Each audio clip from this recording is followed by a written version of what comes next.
Side రా.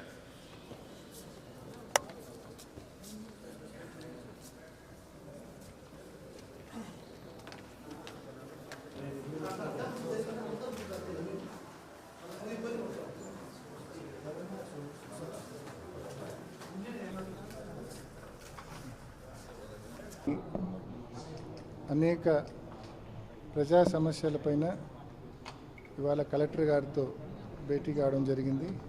అనేక సమస్యలు కలెక్టర్ గారి దృష్టికి తీసుకెళ్లడం జరిగింది, ప్రభుత్వం దృష్టికి తీసుకెళ్లడం జరిగింది. ముఖ్యంగా శనగ రైతులు, మరి శనగ పంట ఈసారి దిగుబడి చాలా బాగా వచ్చింది.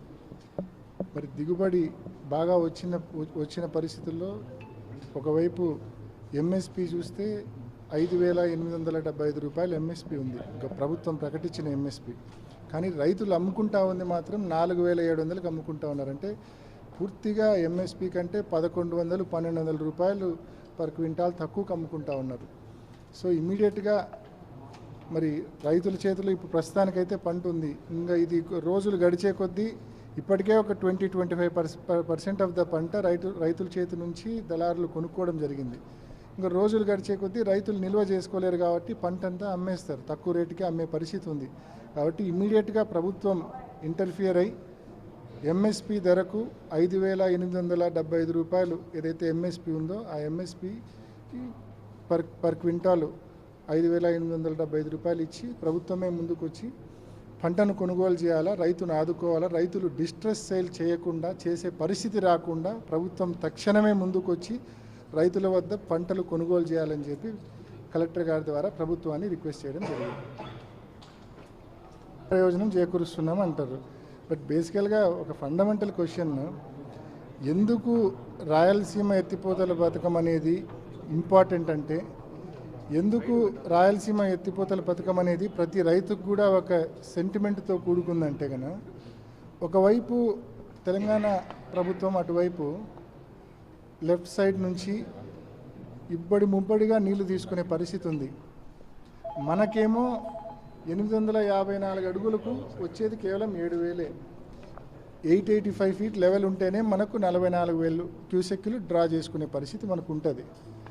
అక్కడ 800 ఫీట్ లెవెల్లోనే తెలంగాణ సైడ్ నుంచి, లెఫ్ట్ కెనాల్ సైడ్ నుంచి తెలంగాణ ప్రభుత్వము ఇబ్బడి ముబ్బడిగా పవర్ జనరేషన్ పేరుతో, అదేవిధంగా ఎత్తిపోతల పథకాల పేర్లతో రోజు 8-10 టీఎంసీలు డ్రా చేసేస్తే ఎప్పుడు వాటర్ 850 లెవెల్ కానీ, 860 లెవెల్ కానీ, 870 లెవెల్కి ఎప్పుడు రీచ్ అవుతాయి? ఎప్పుడు మన రాయలసీమ ప్రాంతాన్ని రైతులకు నీళ్ళు వస్తాయి? మన ప్రాజెక్టులకు ఎప్పుడు నీళ్ళు వస్తాయి? సో బేసిక్ క్వశ్చన్ ఇది. సో కాబట్టి వెరీ ఇంపార్టెంట్ ఏంటంటే, ఎట్టి పరిస్థితుల్లో రాయలసీమ ఎత్తిపోతల పథకం అనేది మనం నిర్మించుకుంటే మనం కూడా టిట్ ఫర్ టాట్ అన్నట్లుగా 800 అడుగుల్లోనే రోజుకు 2 టీఎంసీలు కెపాసిటీతో మనం 2 టీఎంసీలు మనం ఎత్తిపోయచ్చు. పోతిరెడ్డిపాడు హెడ్ రెగ్యులేటర్ దగ్గరికి నీళ్లు తీసుకుంటాము. మన రాయలసీమ ప్రాజెక్టులు ఏదైతే తెలుగంగ కింద ప్రాజెక్టులు ఉన్నాయో, ఏదైతే కేసీ కెనాల్ కింద ప్రాజెక్టులు ఉన్నాయో, ఏదైతే జిఎన్ఎస్ఎస్ కింద ప్రాజెక్టులు ఉన్నాయో, ఈ ప్రాజెక్టులన్నింటికి కూడా మనం నీళ్ళు ఇచ్చే అవకాశం ఉంటుంది. తెలంగాణ గవర్నమెంట్ కూడా ఎప్పుడైతే మనం 800లో పంపింగ్ చేయడం మొదలు పెడతామో, మనం కూడా పంపింగ్ చేయడం మొదలు పెడతామో, ఆటోమేటిక్గా వాళ్ళు కూడా ఒక ఫ్రెండ్లీ అగ్రిమెంట్కు రావాల్సిన పరిస్థితి తప్పకుండా వాళ్ళకు కూడా ఉంటుంది. వాళ్ళు కూడా మేము డ్రా చేయము, మీరు డ్రా చేయొద్దు, వాటర్ లెవెల్ పెంచుదామనే దిశగా వాళ్ళు కూడా ఆలోచన చేసే అవకాశం ఉంటుంది. మనకు రాయలసీమ ఎత్తిపోతల పథకం అనేది మనం పూర్తి చేసుకోకుంటే, రాయలసీమ ఎత్తిపోతల పథకం అనే ఒక అడ్వాంటేజ్ మన చేతిలో లేకపోతే ఆ పక్క ఇబ్బడి ముబ్బడిగా నీళ్ళు ఎత్తిపోస్తా అంటే మనం చూస్తూ ఊరుకోవడం తప్ప ఏమీ చేయలేం. కాబట్టి ఈ పథకం అనేది ఈ రాయలసీమ ప్రాంత రైతాంగానికి, అంతేకాకుండా నెల్లూరు ప్రకాశం జిల్లాల రైతాంగానికి అత్యంత ముఖ్యమైన పథకము. ఈ పథకాన్ని విస్మరిస్తే, ఈ ప్రభుత్వం ఈ పథకాన్ని విస్మరిస్తే, ఈ ప్రాజెక్టును విస్మరిస్తే రైతాంగాన్ని రైతాంగ సమస్యలను పూర్తిగా విస్మరించినట్టే. రాష్ట్ర బడ్జెట్లో రాయలసీమకు సంబంధించి ఒక్క ప్రాజెక్టు కూడా నిధులు పెట్టినటువంటి పరిస్థితి. ఇటేమో రాయలసీమ లిఫ్ట్లు ఆపేశారు, దానితో ఒక్కటి కూడా ఈ 2 సంవత్సరాల బడ్జెట్లో 2 బడ్జెట్లో కూడా 3 బడ్జెట్లు పెట్టారు. అంటే మన చంద్రబాబు నాయుడు గారు ప్రవేశపెట్టిన బడ్జెట్ గురించి ఎంత తక్కువ మాట్లాడుకుంటే అంత మంచిది. అంటే పూర్తిగా వాళ్ళ బడ్జెట్ చూస్తే కన్నా ఒకసారి ఇచ్చిన ఏదైతే సూపర్ 6లో భాగంగా హామీలు ఇచ్చినారో ఆ ఇచ్చిన హామీలకు కూడా కేటాయింపులు చేయాలి. ఒక పక్క 18 ఏళ్ళు వయసు దాటితే నెలకు 1500 చొప్పున ఏడాదికి 18,000 రూపాయలు ప్రతి మహిళకి ఇస్తామని చెప్పినారు. దాదాపు 2 సంవత్సరాలు వస్తుంది. ఇప్పటికీ ఒక్క మహిళకు కూడా 18,000 రూపాయలు వచ్చింది లేదు. బడ్జెట్లో ₹1 కేటాయింపు లేదు. నిరుద్యోగులకు ఉద్యోగం ఇస్తాం, లేకుంటే నెలకు 3,000 డబ్బు ఇస్తాం, నిరుద్యోగ వృత్తి ఇస్తామని చెప్పినారు. యువతకు హామీ ఇచ్చారు. ₹1 బడ్జెట్లో దాని మీద కేటాయింపు లేదు. 50 ఏళ్ళకే పెన్షన్ ఇస్తామని చెప్పినారు.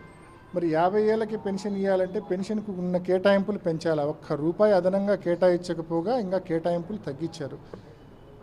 ఇంకా ఇందాక మీరు అడిగినట్టు రాయలసీమ ప్రాంతంలోని మన సాగునీటి ప్రాజెక్టులకైతే ఇంకా శూన్యం. రాయలసీమ ఎత్తిపోతల పథకానికి కేటాయింపులు లేవు. రాయలసీమ ప్రాంతంలోని ప్రాజెక్టులకు కూడా పెద్దగా కేటాయింపులు లేని పరిస్థితి మనం చూస్తూ ఉన్నాం. కాబట్టి కేవలం ఇది ప్రజలను మభ్యపెట్టే బడ్జెట్ తప్ప మరొకటి కాదు ఇది.